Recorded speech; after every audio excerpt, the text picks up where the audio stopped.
Hi, this is Digital Lady Sid, and I'm going to just run over real quick how to create your own profiles for Adobe Camera Raw and Lightroom using a simple little trick I learned this week from someone named Colin Smith at Photoshop Cafe. And this is very simple, and I have not seen this information anywhere. I've looked at a lot of blogs on how to do this, and you can't do all of the fancy, some of them apparently are very fancy LUTs that people are doing and everything, but this is pretty simple and quick.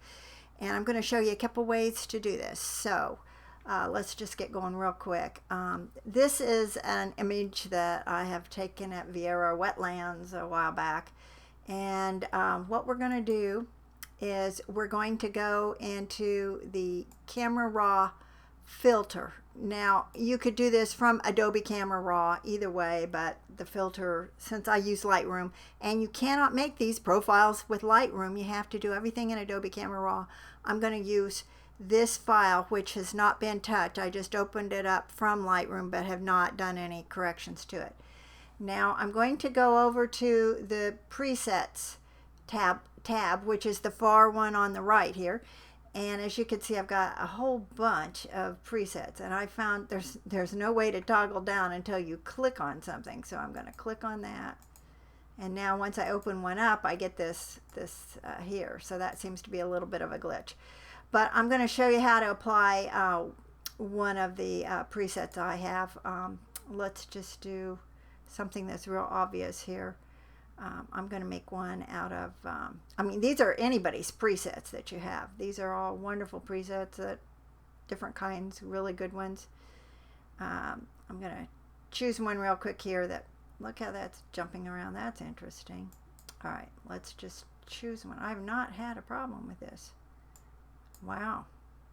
Okay, well, apparently they've got a little bit of that. All right, let's give it a little bit of a cross-process look there. How's that? That looks obviously very different.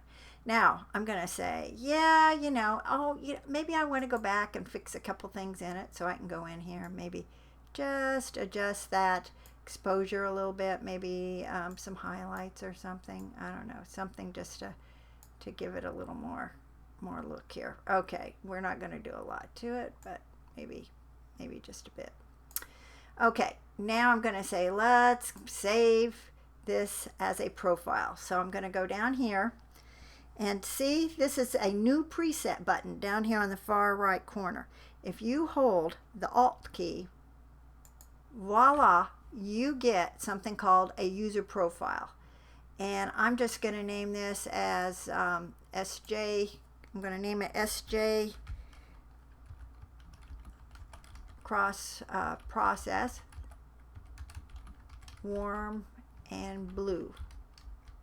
Okay, and I'm going to put this in my SJ profiles. I have a set called that, but you can create a new one if you want to. You can go in here and there's a place to make a new set. I'm going to use the one I have. And now you can see that there's changes made to basic, parametric curve, the HSL adjustments, and split toning. I just leave all of this the same and say OK. All right, now if you cancel out, let's cancel out and say, oh, okay, let's go into Camera Raw and see if we can put this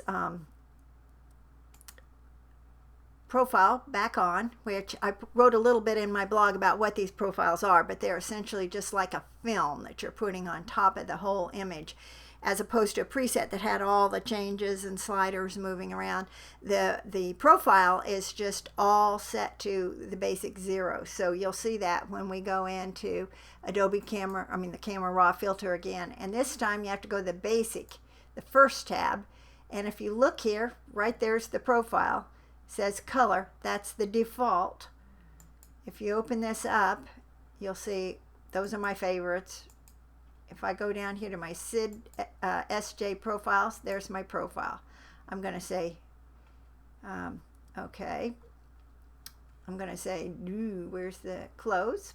I've added it on. Now you can see the picture is totally different, but look at all the sliders. They're all down the middle. No changes have been made to this image. I'm now starting from scratch as if I just brought it into Adobe Camera Raw. So this is now going to give me some very different looks to this image. As you can see, you can adjust the highlights. You know, you can go into all kinds of things here. Add more reds in, more blues. You can make this a very different picture than what we started off with. Want brown tones, but it's very different. You can do everything. Your split toning again if you want. A little bit of split toning there, you know. Okay, and then just say okay, and there it is. Voila, right there on your image. Now, the other thing I wanted to show you real quick, we're going to go back to the same thing. Here's the same image, and I've added 3 different adjustment layers in Photoshop on it. Now, I wanted to create a LUT file. If you remember, you go in, and to create a LUT file, you go to Export, and you go down here to Color Lookup Tables. And I have a blog on this. Just make sure that your bottom layer is locked. It doesn't matter what it's named, but make sure it's locked, and then you can make your changes. And the nice thing about LUTs is you can make changes to the blend modes and everything. So that's one reason the opacities, that's why they're very popular right now. And you could save it as a cube, which is what I did, and you save it somewhere where you want to load it on. So in this case, I just have already saved it down. I called it SJ Cool Tones, I believe. And if I go in here, turn these off, and add this, go to the adjustments up here, you'll see I've got a color lookup table. And if I go into other up here, I have to go to where I've saved it, which is in my graphics, and I have a special folder for color lookup tables, and there's my SJ Cool Tones, and I say load, and there it is again. And if I turn that off and load these on, it's all the same. You can see, and that makes it too dark there because whoop. Okay, but anyway, that is a LUT. All right, now I want to go in,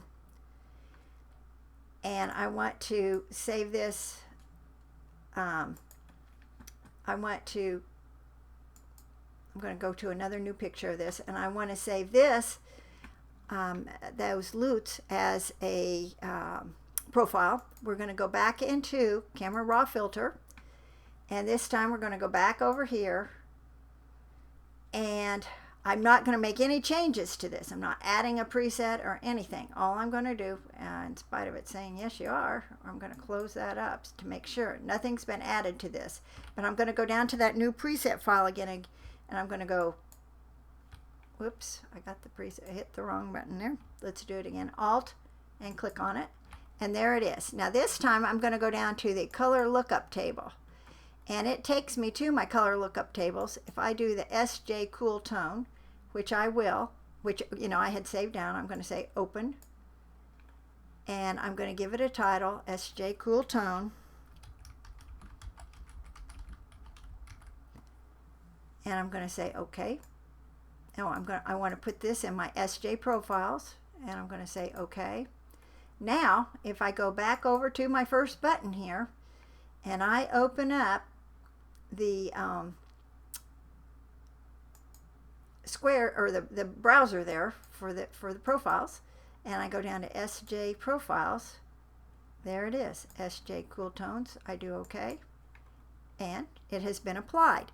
And there it is the same thing as using the regular LUTs, except this time you have it as a profile. So that is how you can create LUTs in Adobe Camera Raw to use in your programs. Now if I go into, real quick here, if I can get it to open here, if I open up Lightroom real quick, that will appear in my Lightroom profiles, the one I just created. So it should show up here. If I go in and I go up here to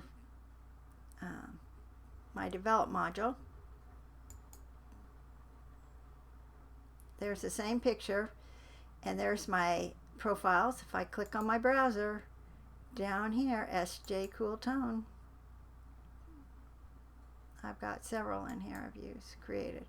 Oh, it looks a little darker in here, but anyway, it is in there. So you can see, it'll pick them up in Photoshop, in Lightroom once you make them in Photoshop. So there's the cross-pressing one that we just created. So I hope that's going to help you out. There's a lot of confusion on this, but it's really easy to do, and you can change all your presets over to profiles if you want. Make adjustments to them even more, and just press the Alt key on the new preset button in Adobe Camera Raw, and you'll have it taken care of. That's about all for this week. If you want to follow me still, I'm still at Fun Photoshop blog at sidspics.wordpress.com, where I actually have a blog on how to do this with the steps if you don't want to go through the video again. And on my Tidbits blog, where I do a lot of fun things. So I'll talk to you next week. Have a good week. Bye.